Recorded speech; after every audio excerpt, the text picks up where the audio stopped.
बात की जो तैयारियां हैं वो एक स्मूथ प्रोसेस उनका आगे बढ़ाया जा सके। यही वजह है कि एक इलेक्शन प्रोग्रेस रिपोर्ट की फाइल जहां पर इमरान हमारे साथ ही मौजूद रहेगा। नाजरीन को बताते चलने के लाहौर हाई कोर्ट का जो फैसला था DRO के तकर्रुर का, जो कि इलेक्शन कमीशन की जानिब से नोटिफिकेशन जारी हुआ था, उसको मुअत्तल किया गया था।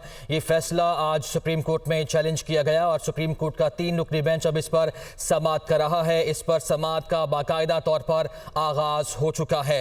चीफ जस्टिस काजी फाइज ईसा इस बेंच की सरबराही कर रहे हैं और 3 रुकनी बेंच इस केस की अब समाअत कर रहा है। बाकायदा तौर पर समाअत शुरू हो चुकी है।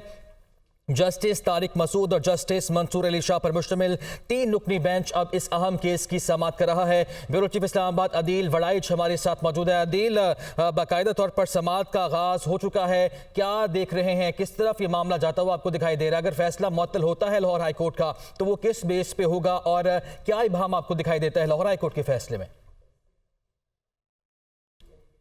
देखिए, हाई कोर्ट ने एक सियासी जमात के जो ग्रीवेंसेस थे कि ये आरोज़ ठीक नहीं, उससे पूरा इंतखाबी निज़ाम वो कोलैप्स कर गया।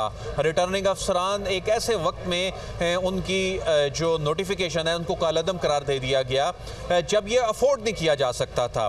हम उसके कॉन्स्टिट्यूशनल या जो लीगल जो मेरिट्स हैं उस पर बात नहीं कर रहे, उसके इम्पैक्ट की बात कर रहे हैं। तो आज वो जो कोलैप्स हुआ है उसके नतीजे में जो क्राइसिस पैदा हुआ है, आज बुनियादी तौर पे उसको एड्रेस करना है। और इसको एक बात तो वाज़ेह है, ये समाअत आज ही कंक्लूड होनी है। इस समाअत में आज ही इस मामले का हल निकलना है, क्योंकि कल से नए यानी कायम मुकाम चीफ जस्टिस होंगे और जस्टिस काजी फाइज ईसा का खुद को इस बेंच में शामिल करना, चूँकि उन्होंने अब से चंद घंटों बाद जो तातीलात पे जाना है, तो ये बता रहा है कि इस हंगामी नोयत के इस मामले में अब से चंद मिनट्स में हल सामने आ जाएगा। हल तो एक ही नज़र आता है और वो हल अगर होना है, इलेक्शन 8 फरवरी को होने हैं, तो उन्हीं रिटर्निंग अफसरान को बहाल करना होगा। फिर जो इलेक्शन कमीशन ऑफ पाकिस्तान ने चाहे उस पर तनकीद हुई, चाहे उस पर कोई उंगलियां उठाए कि ये एग्जीक्यूटिव के ज़ेर इंतज़ाम कराए जा रहे हैं, लेकिन हल तो यही नज़र आता है कि अब जो हो चुका उसी को रिज्यूम करना पड़ेगा। इंतखाबात की बात की जाए तो वो भी इसी तरह हुए थे एग्जीक्यूटिव्स के ज़ेर असर ही?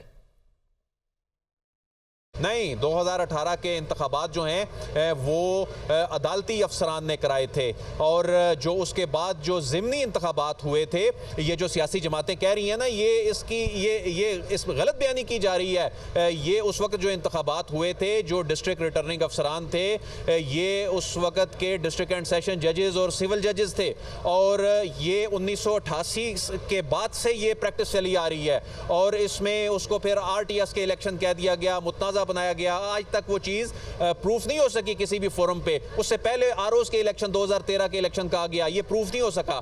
2018 में जनरल इलेक्शन, 1988 के बाद जनरल इलेक्शन जितने भी हुए वो हमारी जुडिशरी मातहत अदलिया कराती रही और जो उसके बाद ज़िमनी इलेक्शन होते थे, चाहे वो बड़े ज़िमनी इलेक्शन हो, वो एग्जीक्यूटिव कराती थी। लेकिन इसमें कुछ सियासी जमातों की जानिब से ये स्टेटमेंट आया कि जी 2018 में तो ऐसे हुए थे, 2018 के जो जनरल इलेक्शन थे वो मातहत अदलिया ने कराए थे। बहरहाल ये अब अदालत की सवाबदीद है कि क्या अदालत ने ऐसे अरेंजमेंट कर रखे हैं कि अगर उन्होंने अदालती अफसरान की खिदमात लेनी है तो क्या मुतलका जो चीफ जस्टिस साहिबान हैं उनको ये कन्वे कर दिया गया, क्योंकि इसमें अगर ये चाहें तो ये मुमकिन है, अगरचे वक्त की किल्लत है, लेकिन ये मुमकिन है, नामुमकिन नहीं है कि 18 के इलेक्शन से मुतालिक, उसके बाद आपने 13 के इलेक्शन की भी बात की, तो सियासी जमातों की जानिब से जो आपने ये भी हवाला दिया कि झूठ बोला